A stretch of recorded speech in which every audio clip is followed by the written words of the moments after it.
This story is based on true events. The names of characters and cities have been changed for confidentiality purposes. Riley Adams sat by the edge of the campfire, her legs crossed beneath her, as the flames flickered in the night air. The glow illuminated her pale face, casting long, sharp shadows over her features. To anyone who looked at her, she appeared to be just another shy, quiet girl at the Whispering Pines summer camp. Her chestnut hair hung in loose waves over her shoulders, and her large brown eyes reflected the orange light in an unsettling way. At first glance, she seemed like an ordinary 13-year-old, but there was something about her, the way she sat so still, the way she looked at the other campers, that made her seem older, colder than her years. Riley had always been quiet. Some called her reserved, others called her strange. She didn't speak much, didn't join in the games or the conversations. When the other kids were laughing and running through the woods, Riley preferred to watch from a distance, her eyes taking in everything. Sometimes she would stand at the edge of the campgrounds, her gaze fixed on the dark expanse of the trees, as if searching for something, or waiting for something to happen. But what set Riley apart wasn't just her silence. It was the way she observed, the way her eyes would narrow when she watched the other kids talk to each other, their cliques forming naturally, effortlessly. Riley always seemed outside of that, as if she were disconnected from the world around her. Her peers didn't quite understand her, and Riley didn't try to make them. She wasn't interested in fitting in. In fact, she preferred it this way, being alone, unbothered, unnoticed. It was a facade, a protective wall she had carefully built. Beneath that calm exterior, however, there was a storm. A storm she kept tightly locked away. Her past was a collection of broken pieces. Riley was raised by a mother who was always too busy, too tired, or too indifferent to provide the love and attention a child needed. The house they lived in was small, run down, the wallpaper peeling and the furniture stained with years of neglect. Riley's father had disappeared before she could even remember, leaving her mother to fend for herself. Riley learned early that her mother didn't have the capacity to care for her emotionally. She was distant, harsh, a woman whose own life had fallen apart long before Riley had entered it. Her mother would leave for work early in the morning and return late at night, never asking how Riley's day had gone, never offering a hug or a word of comfort. Riley had become accustomed to solitude, even at a young age. Her world was one of silence, of isolation. School wasn't much better. Riley was an outsider there too, quiet, smart, but always on the periphery of things. The other kids called her strange, weird, and whispered behind her back. She was an easy target for teasing, a shadow among the brighter, louder personalities of the class. She endured the taunts and the laughter, retreating further into herself, her mind becoming her only refuge. But Riley had learned something important. In her solitude, she didn't need to rely on anyone. If anything, people were the problem. People were the source of the pain, the cruelty. If they weren't around, she wouldn't have to deal with them. That was how she thought. That was how she had learned to survive. So, when the summer rolled around and her mother insisted that Riley go to Whispering Pines, a camp where children from across Texas gathered to experience the wilderness and freedom from the chaos of their everyday lives, Riley reluctantly agreed.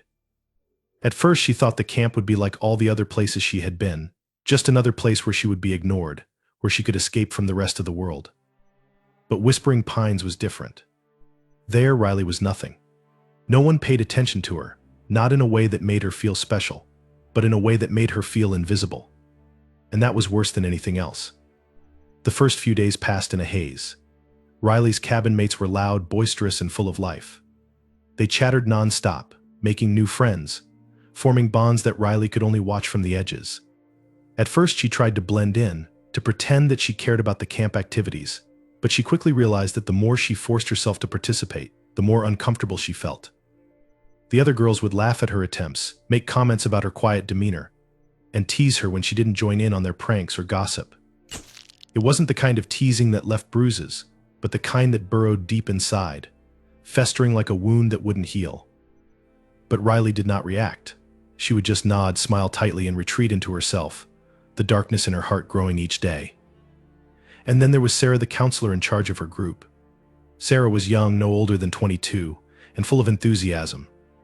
She was kind, even when Riley kept to herself, always encouraging her to join in the group activities, to make friends, to open up. Riley hated Sarah. She hated her bright, false optimism and her attempts to coax Riley into talking about her feelings.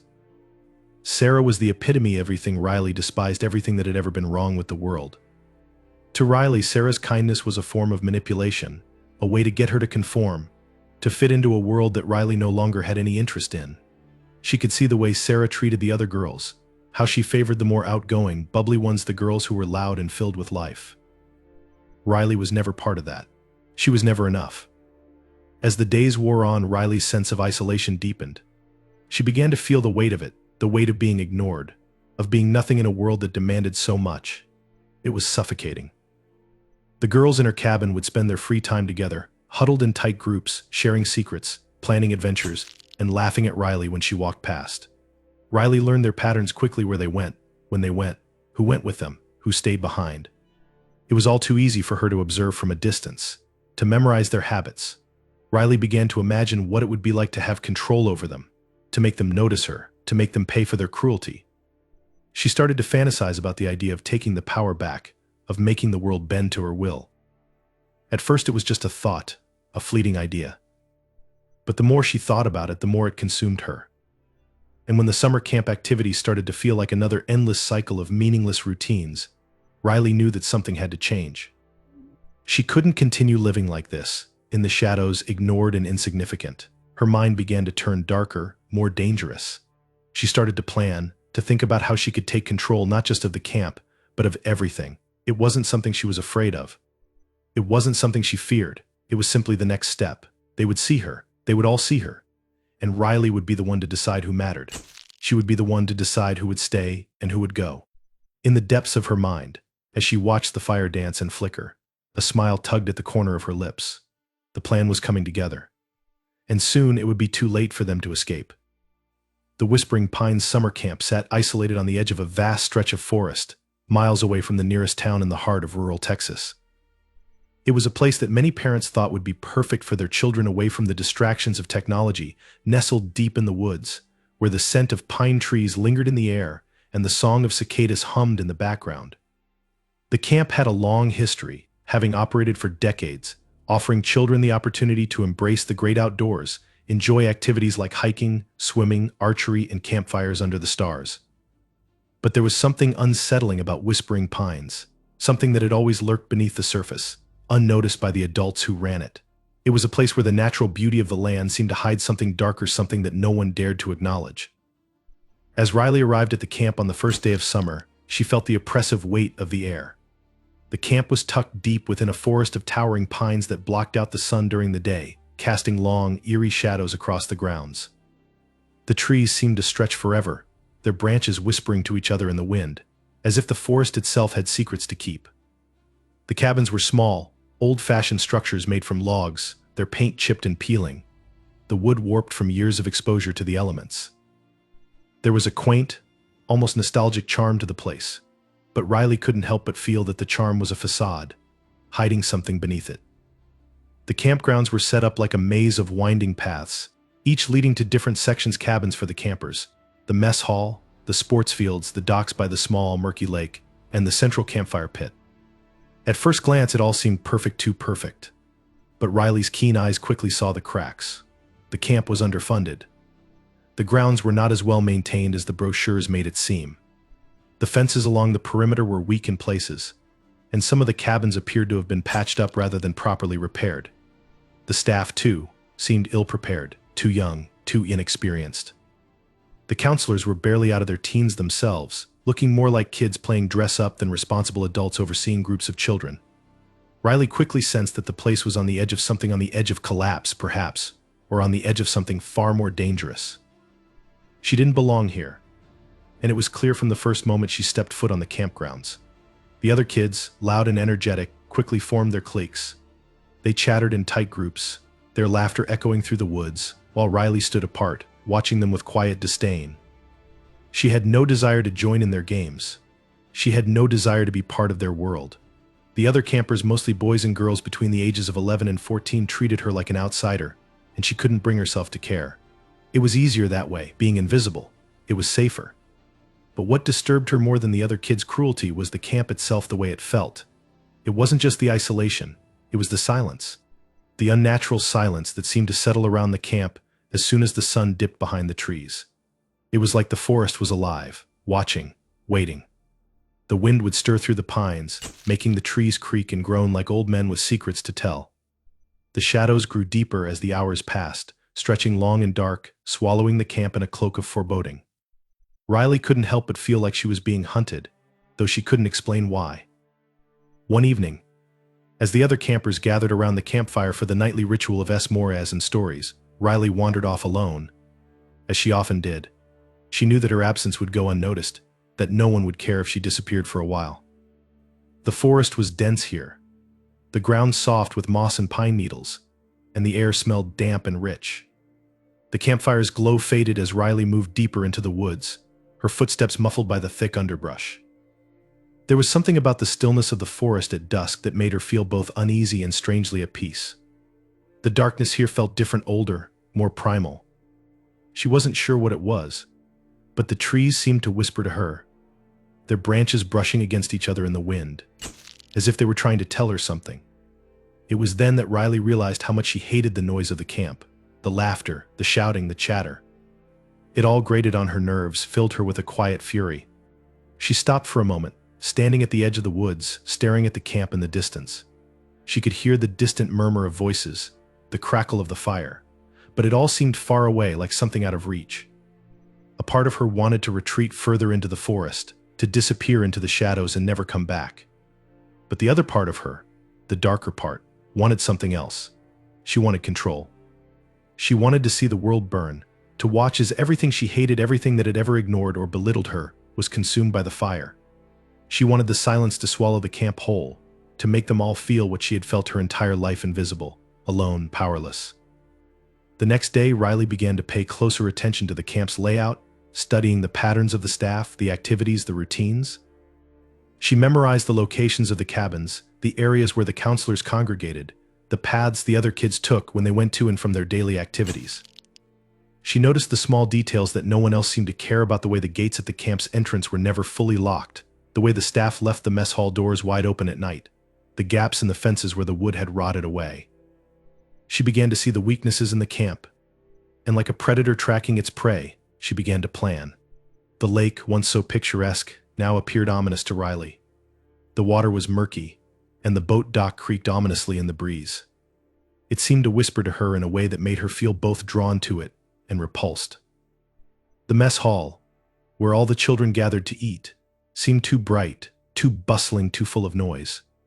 The bathrooms, small and dimly lit, felt suffocating, the air heavy with the smell of dampness. The campfire pit, once a place of laughter and joy, now felt like a stage set for something far more sinister. And then there was Sarah, the counselor. Riley hated Sarah the most. She was the one who tried hardest to reach out to her, to make her feel included. Riley had no patience for Sarah's fake kindness. No one had ever been kind to Riley unless it was to manipulate her, and she knew that Sarah's overtures were nothing more than a facade. Sarah, with her bright, overly optimistic smile, her constant attempts to engage Riley in conversation, her insistence on making her open up, Sarah was a thorn in her side, a reminder of everything that was wrong with this place.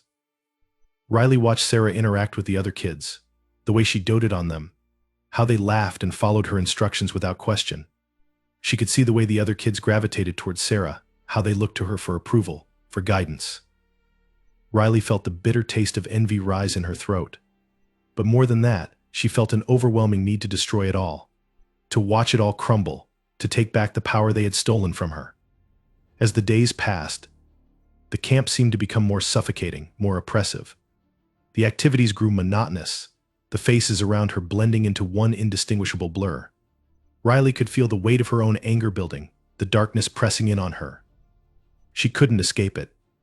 The whispers of the trees, the cold air of the forest, the isolation, it was all too much. It wasn't just the camp. It was the world.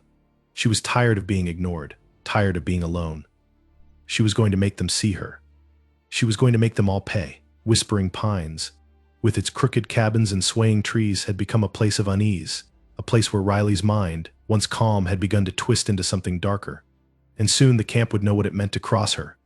Riley Adams sat in the corner of the mess hall, a tray of uneaten food before her, but her eyes were not on the bland, unappetizing meal. Her gaze, sharp and focused, cut through the chatter of the other campers like a knife through air. She watched them, her peers, the girls and boys who had seamlessly woven themselves into groups, laughing and talking in tight, energetic clusters. She watched the way they interacted with one another, how easy it seemed for them to laugh, to bond, to belong. They didn't notice her. Not really. She was invisible. To them, she was just another faceless camper, blending into the background like an afterthought, an accessory to the summer experience but never a part of it. The isolation had grown worse as the days passed, gnawing at her like a hunger she couldn't satiate. Riley had always been a quiet girl, someone who kept to herself, who preferred the edges of the group. But this was different. It wasn't just about being on the outside anymore. It was about being completely disregarded, erased, ignored in ways that made her feel like a shadow in a world full of bright lights. She was tired of it, tired of being a nobody. The resentment simmered beneath the surface, at first a quiet ache, then a steady roar that pulsed through her veins with every glance, every casual remark that wasn't meant for her. It felt as though everyone was in on a secret she wasn't allowed to hear, a joke she wasn't invited to laugh at. The laughter echoed in her ears like a mocking chant, reminding her of how utterly insignificant she had become. Riley had learned to live in this uncomfortable space, the margins of a world she didn't belong to, but lately it had started to suffocate her. The constant buzz of conversation, the endless noise of the camp, of the other children's carefree interactions, made her skin itch. She couldn't stand it.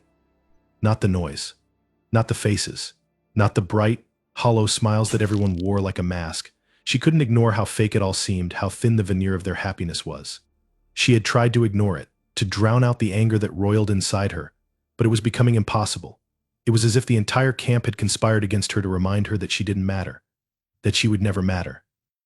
Even the camp counselors, bright-eyed college students who treated every camper like they were a project, seemed more interested in the bubbly, outgoing kids, the ones who could laugh and talk without feeling the sting of rejection. Riley was invisible to them, too. No one understood her, not in the way that she needed them to, not in the way that she had longed for her whole life. Every interaction with the other campers left her feeling hollow, every moment of silence filled with the overwhelming urge to scream, to tear everything down. She felt an overwhelming urge to do something to make them see her.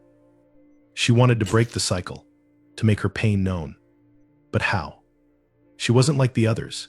She didn't have the charisma to charm anyone, the confidence to make people flock to her.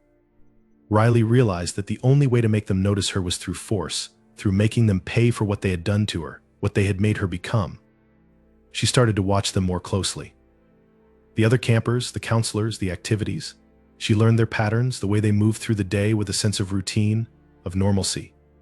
They went to breakfast at the same time, headed to their cabins in the afternoon, gathered around the campfire at night, their voices rising in harmony as they sang songs or told stories.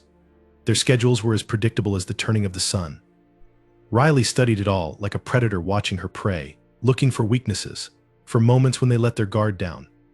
It didn't take long for her to notice the cracks in the camp's defenses. The gates to the camp weren't always locked. There were places where the fences had rotted, where the wood had splintered, leaving gaps. The cabins, though quaint and charming from the outside, were easy to break into.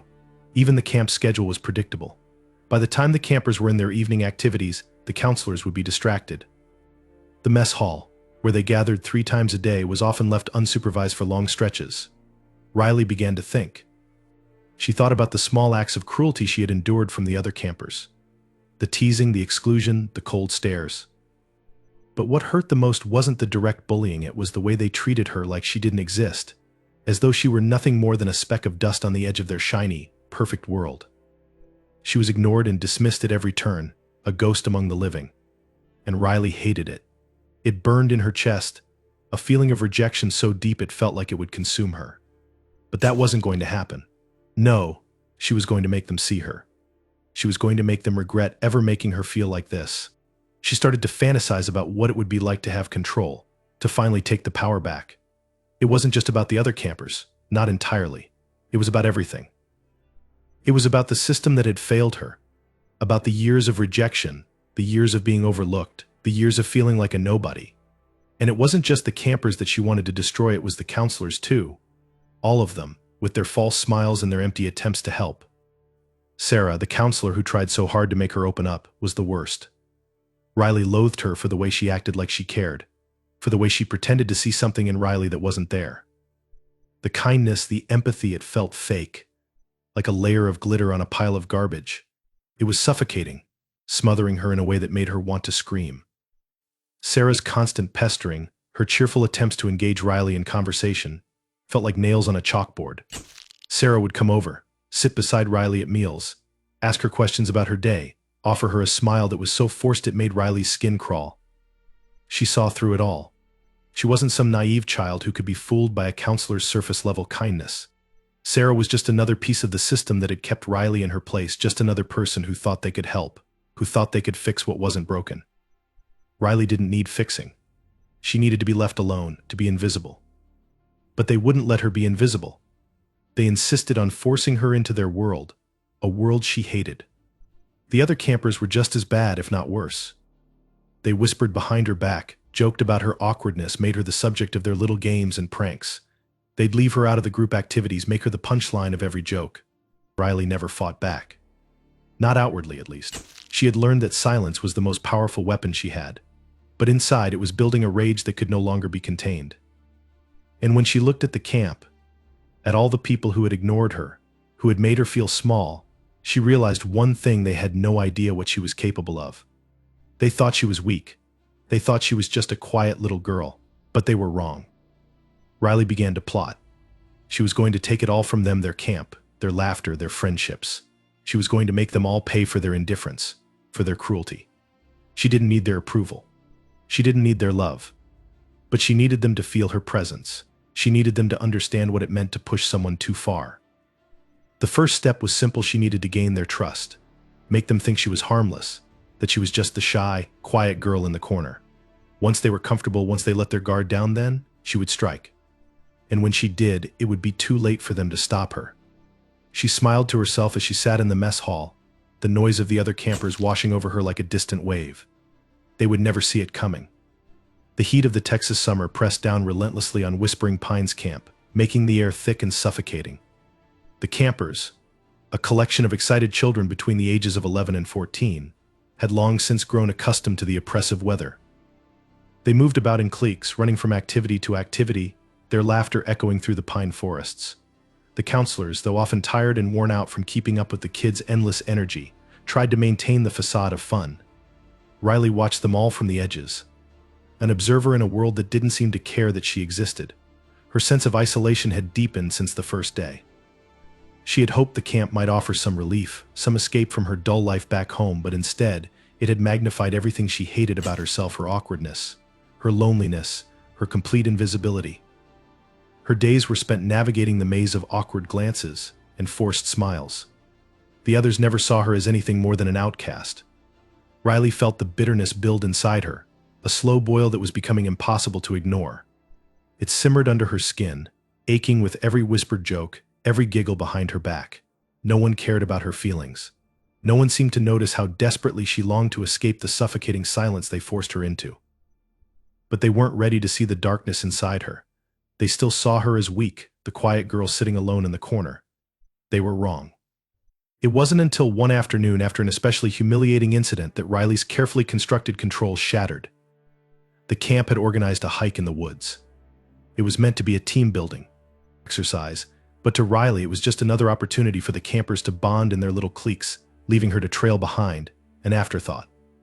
It started innocently enough. The campers lined up in their groups, each counselor taking charge of their own set of kids. Riley lagged behind, walking alone at the back of the group, her hands stuffed in the pockets of her jacket. She felt the stares from the others, their whispers too soft to hear but clear enough in their intent. She knew what they were saying about her. The thought gnawed at her with each step, each harsh whisper, each pair of eyes that flicked toward her only to quickly look away. But then, as the group paused for a water break near a stream, something happened that pushed Riley beyond the point of no return. Sarah, the counselor who had been overly kind, was leading the hike. Sarah had been persistent in trying to get Riley to open up, to join in the conversations, to participate like the other kids. She had taken it upon herself to be Riley's personal guide to socialization, and Riley hated her for it. But today Sarah was different. Today she was focused on a group of the more energetic campers, chatting animatedly with them as they gathered around a big rock by the stream. The younger kids were laughing, throwing small rocks into the water, pretending to skip them across the surface. And then Riley heard it. A voice not loud enough for Sarah to hear, but clear enough for Riley's ears to catch. "Oh look, it's the ghost girl." It was Lauren, a girl from the cabin next to Riley's. Riley had always been the target of Lauren's teasing. The girl had made a habit of ignoring her, dismissing her, and then whispering to the others about her in cruel tones.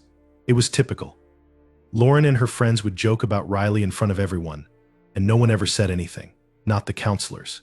Not the other campers. Riley had become a running joke, a punchline without a face.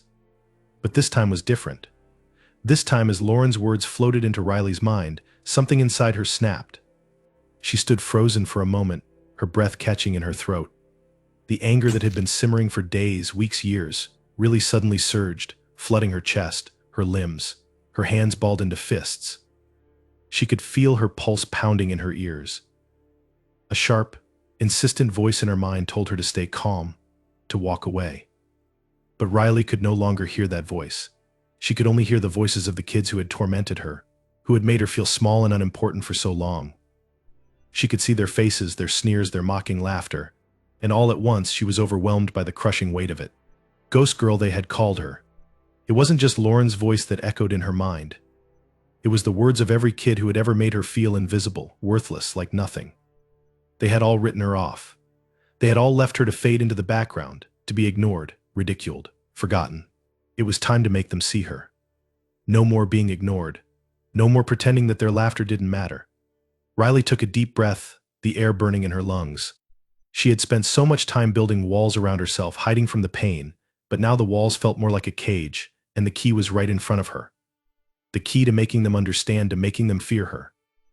She looked down at the stream in front of her, the water trickling lazily over the rocks. For a moment she stood there, staring at her reflection. Her face, pale and sharp, stared back at her from the rippling water. She looked like a stranger, someone unfamiliar, someone lost. But then the image shifted. In the reflection she saw something else. She saw the power that had been buried deep inside her, a dark, seething power that had been festering, waiting for the right moment to break free. Her thoughts were interrupted by the sound of laughter. The kids were still throwing rocks into the water, their carefree joy completely oblivious to the storm brewing inside her. Lauren's voice cut through the air again, this time louder, mocking. Maybe she'll just disappear like a ghost. It was that final comment that pushed her over the edge. The urge to be seen, to make them understand, flared like wildfire. Riley didn't even think as she moved toward the group. She barely heard Sarah call out her name, trying to get her attention, asking her if she was okay. The sound of her voice was drowned out by the roar of blood in Riley's ears, by the overwhelming desire to make her presence known. Without hesitation, Riley grabbed a nearby rock, large and jagged, the kind that could sink beneath the surface of the water. She held it in her hands, feeling the cold, rough surface against her skin. The weight of it felt right. It felt like justice. In a blur of motion, she stepped toward Lauren, who was laughing with her friends. They didn't see Riley coming. They never saw it coming. In an instant, Riley hurled the rock through the air, the sharp sound of its impact ringing through the camp like a gunshot. The group's laughter stopped abruptly. For a split second, the world went silent. Riley's heart pounded in her chest as she watched the scene unfold before her. The girls frozen in shock, their eyes wide with confusion. Lauren, who had been laughing so hard moments before, was suddenly on the ground, her face twisted in pain. Blood poured from her nose, dripping onto the dusty ground. The rock hadn't hit her in the head, but the force had knocked her to the ground, and the impact had left her gasping for breath. The camp erupted into chaos, with Sarah rushing to Lauren's side, shouting for help. Riley stood still, the adrenaline flooding her system, making her feel alive in a way she had never felt before. She had done it. She had made them see her. But it wasn't enough. Not yet. The rock had been just the beginning. Riley's heart raced with a strange thrill, a surge of power she had never experienced before. The other campers scattered, some running for help, others huddling together in shock. Riley watched them, her eyes dark, her mind racing with possibilities. She had broken the dam. She had opened the floodgates. And now there would be no stopping it. She turned away from the scene, her thoughts already moving forward. The camp was hers now. She had started the fire, and she would watch it burn. Riley's hands shook, not with fear, but with excitement as she stood amidst the chaos. Her heart thundered in her chest, each beat a reminder of the power she now held, the control she had taken. She didn't know exactly how it had happened, but the rage, the hunger that had been simmering inside her for so long, had erupted like a volcano, and it had consumed everything. Her body buzzed with adrenaline.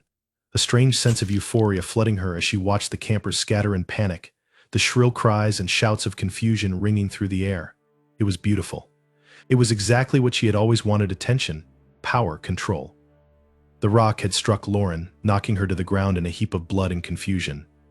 Sarah, the counselor, had rushed to her side, screaming for help, her voice cracking as she called for the other staff members.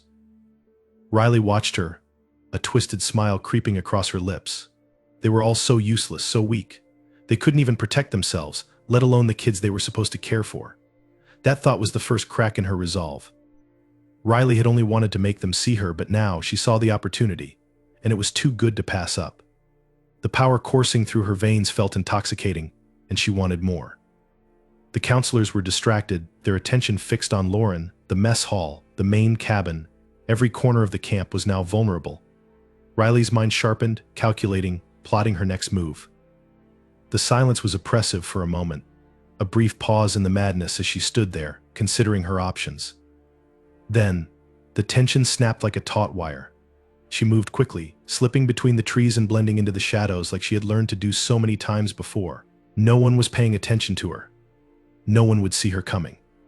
In the distance, the sounds of screaming echoed, followed by the frantic steps of running campers. Riley smiled to herself, savoring the sound. It was like music to her ears: the fear, the panic, the realization that something had gone horribly wrong. She had only wanted to be noticed, to make them understand her pain, but now, that wasn't enough. She wanted them to suffer. She wanted them to feel the same helplessness that she had lived with her entire life. Riley moved toward the cabins, her movements swift and silent. She knew the layout of the camp by heart. She had spent enough time on the edges of things, watching, waiting. She knew where the counselors' keys were kept, where the camp's emergency supplies were stored. It was easy, too easy. She had no plan, not really. Except for one thing: she wanted to make them pay. They had all underestimated her. They had all thought she was just a shy, quiet girl, someone they could ignore. But now they would see her. They would feel her. She reached the main cabin first, the doors unlocked just like she'd expected. Inside, the campers were panicking, running for the exits, their faces painted with fear as they realized something had gone terribly wrong. But Riley wasn't here for them. Not yet. She moved toward the camp's emergency supply closet, her fingers grazing over the various objects inside: flashlights, first aid kits, tools. But it was the knives that caught her eye. Long, sharp blades. Tools of power. She took two, the weight of them comforting in her hands, a symbol of her newfound control. Her first target was easy.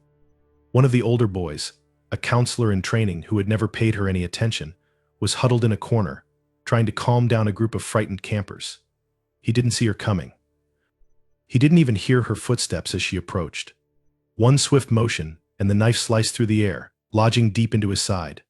His scream was short-lived, cut off by the gurgling sound of his own blood pouring from the wound. Riley stood over him for a moment, watching as he collapsed to the ground, his hands clutching the wound in a futile attempt to stop the bleeding. She wasn't sure why she had done it. Maybe because he was close, maybe because it felt good to see him suffer. It didn't matter. It was done.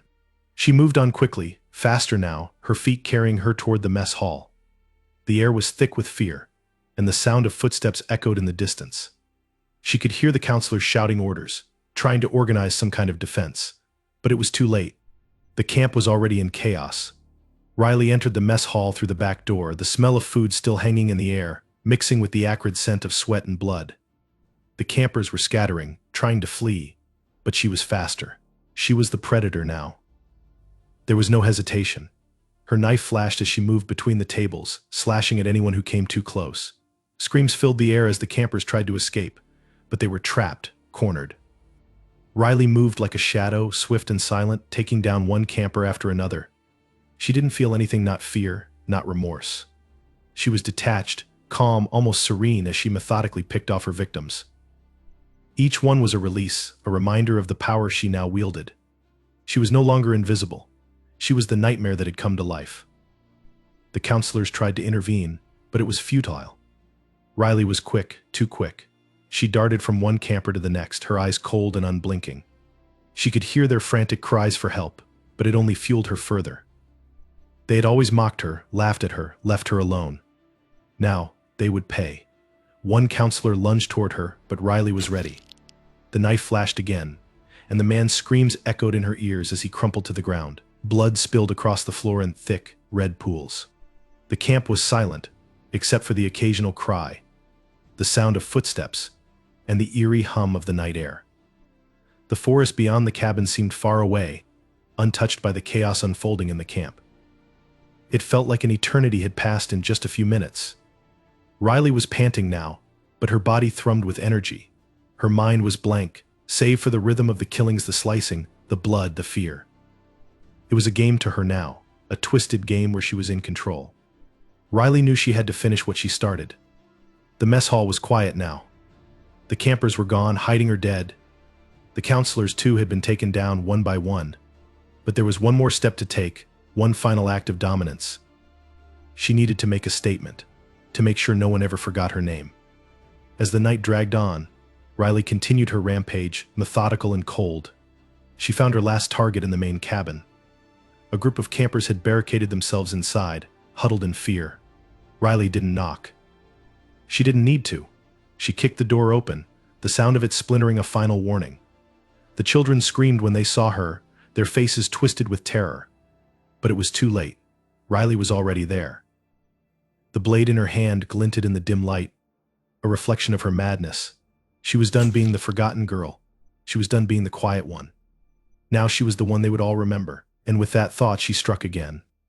The aftermath of the massacre at Whispering Pines Camp was an eerie silence, the kind that settles in after something monstrous has happened.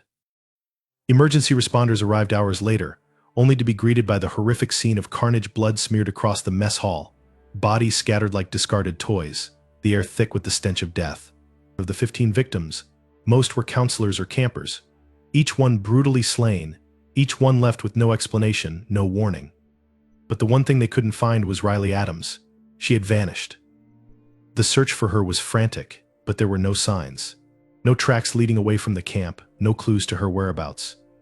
It was as if she had evaporated into thin air. No one had seen her leave, no one had heard her footsteps, not even the survivors, who were too traumatized to offer any useful information. A town that had always felt so safe, so removed from violence, was now paralyzed by fear. The case was investigated for months, but Riley's disappearance remained a mystery. Authorities speculated that she had escaped into the nearby woods, hiding from the world she had just destroyed. Yet no trace of her was ever found, and the camp, once a symbol of joy, became an abandoned place of dark memories. To this day, no one knows what truly happened that night or where Riley Adams went. All that remained was the haunting question: was she still out there, waiting for the next moment to strike?